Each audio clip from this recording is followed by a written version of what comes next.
Kirsty's father. Thank you. Kirsty's father.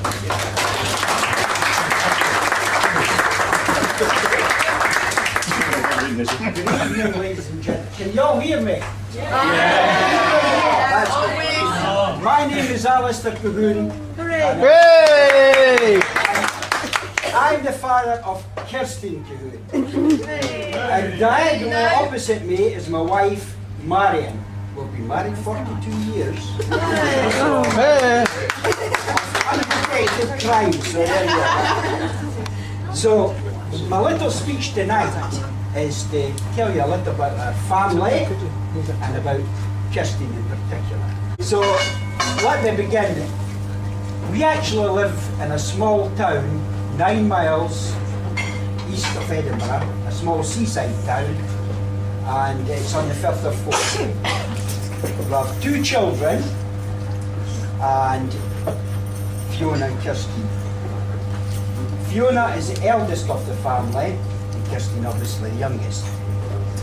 And there was one thing we instilled in them when we were bringing them up, and we thumped it into them, was to be very, very independent in life. And that's what actually happened when they reached adolescence. They both left home at 18-year-old. Fiona to go to nursing college in Edinburgh, and Kirsten to go to university when her time came in Edinburgh.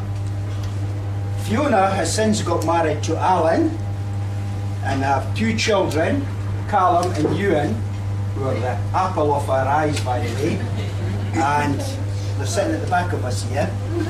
So, speaking about you, so when Kirsten left home to go to university, in Scotland actually, to take an honours degree at university, it's a 4-year course. So she started university in Edinburgh, went to live in Edinburgh, and after a year, part of the course was that she had to take a year out in industry. So she applied to various companies, and one of the companies was Shell in Aberdeen. So she applied to Shell, and she was accepted. So after a year at university, she was it 2 years? 2 years, sorry, I beg you. After 2 years, she toddled off to Aberdeen. Now, I don't know if anybody's been in Aberdeen. It's the coldest bloody place. And I mean, she picked the coldest flat you could ever have in.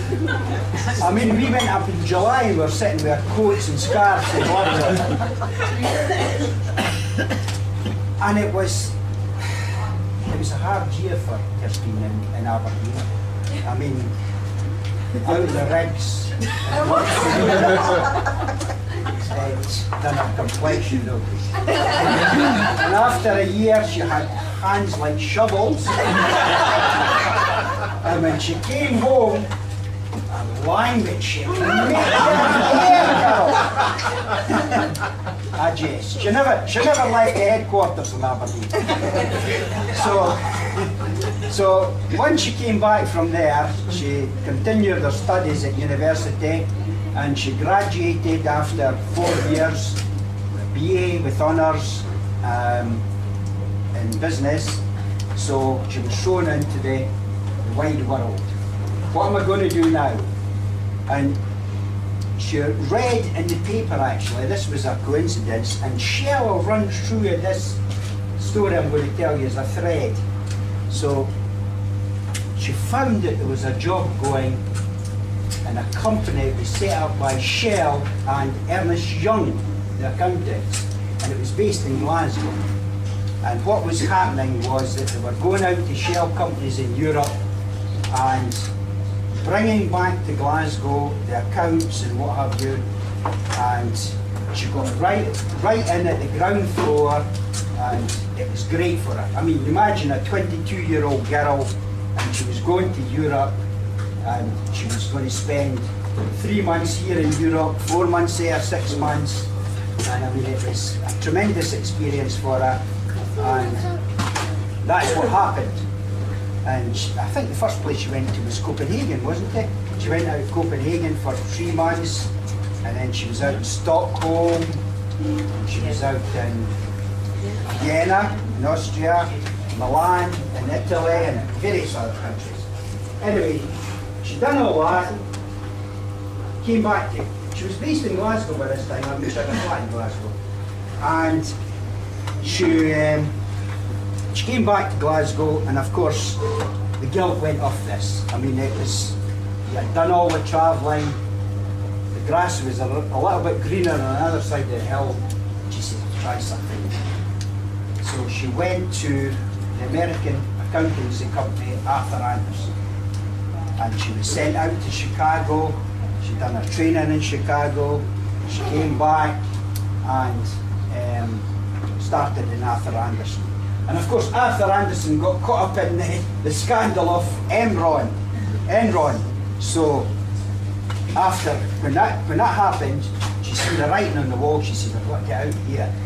So she applied back to Shell and actually got a job in Shell in London, in the headquarters, and she went off to London. So she was down in London, I think it was actually about 3 or 4 years you were down in London, eh? So she was down in London and she started studying for her accountancy exams. I see my accountancy exams, and she passed these and became a chartered accountant. Well, I've never told her this, but I mean, I was brought up in industry all my life, and it was engineering and electronics, and we absolutely hated accountants. Absolutely, I mean, it's the fuck of my life. I mean, we call them bean counters. And I mean, I don't know if you've told this, but when you pass these exams, I mean, I was extremely proud of you when you passed these exams. But I said to myself, good God, I've produced another bean counter. And I never told anyone at my work because they were a bloody lynch me. Anyway, after her 4 years in Shell in London, she then decided to come up to Manchester. She came up to Manchester, she met Jonathan, and the rest is history, really. That's myself. Yes. So, we've known Johnny for, that was 2.5 years ago, but we've known Johnny for about 2 years. So, every time Johnny came up to Edinburgh to visit us and at home, we tried to get Johnny involved in Scottish culture. Well, I took this up with a wee bit of enthusiasm. In fact, too much of the enthusiasm. It drunk me out in my bloody malt whiskey. That doesn't surprise me. It's inherited. Well, you can see today he's wearing a kilt, and the best men are all wearing a kilt, and he even tells me he likes haggis. So, but Johnny, there's a dark secret. This is really, I mean, this is going to come as a shock to you. You've never really got into the culture of Rabbie Buttons, right? Well, Don't worry. I've got this mental picture, right? I can imagine cold winter's night in Cheadle, right? And you're sitting in the house in Cheadle, round the piano, there you go, and Kirsten's giving a rendition of Burns songs and Burns poetry. On a buffet. On a buffet. And I mean, she's an expert at this, because I don't know if you ever knew this. She won many prizes at school.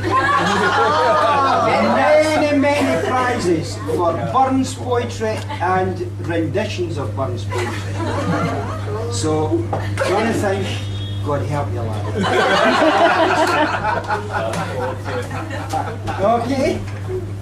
And there's one task I've got to do is welcome you into the family tonight, and once you pass the Burns test, you're there. Okay? So I'll welcome you into the family.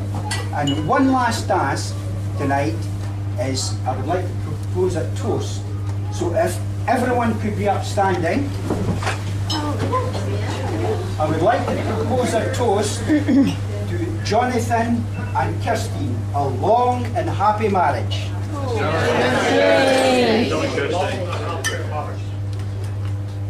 Hurrah! Thank you very much.